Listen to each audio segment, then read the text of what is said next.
देखो जब तक बॉर्डर सिक्योरिटी फोर्स बॉर्डर के ऊपर ड्यूटी कर रही है तो हिंदुस्तान सो रहा है, हिंदुस्तान की पब्लिक अपना काम कारोबार कर रही है। अगर वो ड्यूटी नहीं, 24 घंटे ड्यूटी करना है, लड़कियां ड्यूटी कर रही हैं बॉर्डर सिक्योरिटी फोर्स की बॉर्डर के ऊपर। देखो चाहे अंधेरी हो चाहे मी हो, अगर हमारी सुनवाई नहीं होगी तो आप देखो इसका कितना बुरा असर पड़ेगा 2024 के इलेक्शन के ऊपर।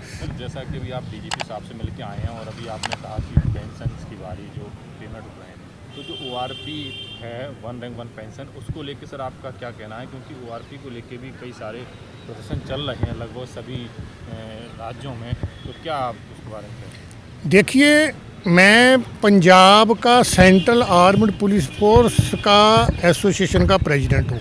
हमारे पास सारे कली BSF नहीं है, CRPF, CISF, ITBP, SSB, NSG सभी के प्रेसिडेंट हैं, उनके एसोसिएशन का मैं हूँ। और हमारी जो गवर्नमेंट, सेंट्रल गवर्नमेंट के पास हमारी लॉन्ग पेंडिंग इशू बहुत हैं।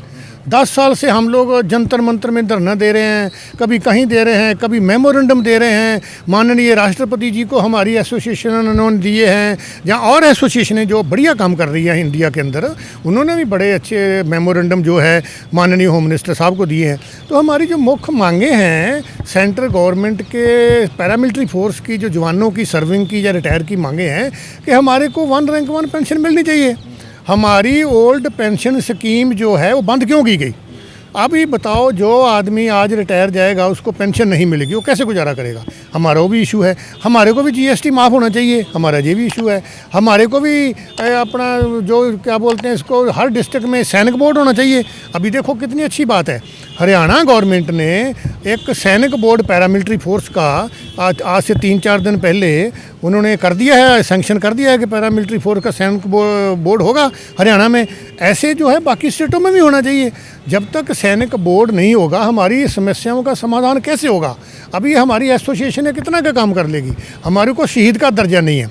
अभी एक देखो, एक कोई स्पोर्ट्समैन है, अगर वो कोई एक मेडल लेके आता है तो सेंट्रल गवर्नमेंट उसको 5 करोड़ रुपया दे देती है, एक प्लॉट भी दे देती है, उसको डिप्टी सुप्रीडेंट ऑफ पुलिस का रैंक भी दे देती है। और एक जवान जो है शहीद हो जाता है, वो दुनिया में वापस नहीं आ सकता। उसको 35 लाख रुपया दे के उसको बोल देते हैं बस आपका इतना ही है, उसको कोई सहूलियत नहीं है, पेंशन नहीं है। क्या है, कहाँ दिक्कत आ रही? क्योंकि जंतर मंतर पर जो लोग हैं या उधर हैं वो कह रहे हैं कि जो सरकार दिक्कत, जो अधिकारी वर्ग है, जो ऊपर के अधिकारी हैं वो गुमराह करते हैं, तो इसको आप किस तरह से देखते हैं? क्या सही है कि गलत? ये बात बिल्कुल सही है। देखने में तो ऐसे लग रहा है कि देखो हम 10 साल से लड़ाई लड़ रहे हैं, तो इसमें कुछ ना कुछ तो रीज़न है। जहाँ तो हमारे माननीय प्राइम मिनिस्टर जी साहब को, जहाँ माननीय होम मिनिस्टर साहब को जो नीचे से कोई रिपोर्ट सही नहीं मिलती, कोई पॉजिटिव सा गाइड नहीं करता।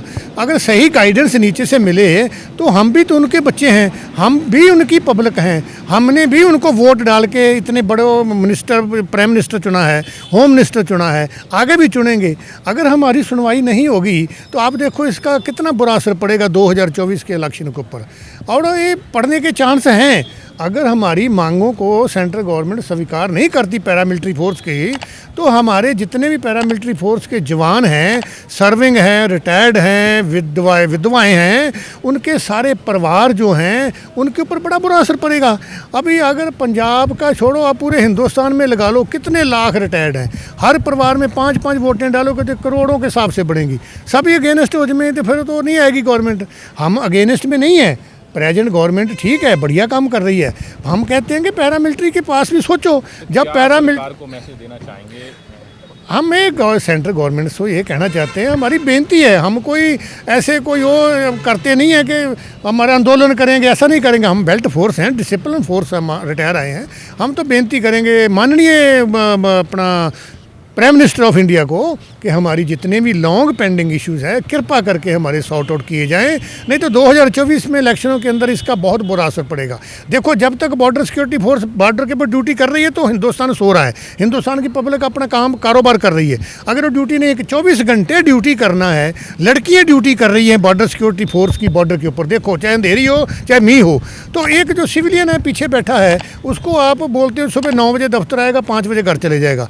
फिर मोर ओवर पैरामिलिट्री फोर्स को बोला जाता है जी आप तो सिविलियन हो। हमारे को CCS के रूल लागू होते हैं, हमारे को पैरामिलिट्री फोर्स के हमारे सर्विस रूल लागू होने चाहिए, हमारे को CCS पेंशन रूल नहीं लागू होने चाहिए। हमको सिविलियन नहीं है, हमारे को ये भी बोला गया पिछले साल के आप लोग सिविलियन हो। ये कितनी गलत बात है, कितना गलत हम पड़ाव पड़ता है। तो हम तो बेनती करते हैं कि सेंट्रल गवर्नमेंट, हमारे को आस है कि माननीय प्रधानमंत्री मोदी जी हमारी बात की सुनवाई करेंगे और हम आगे मानेंगे।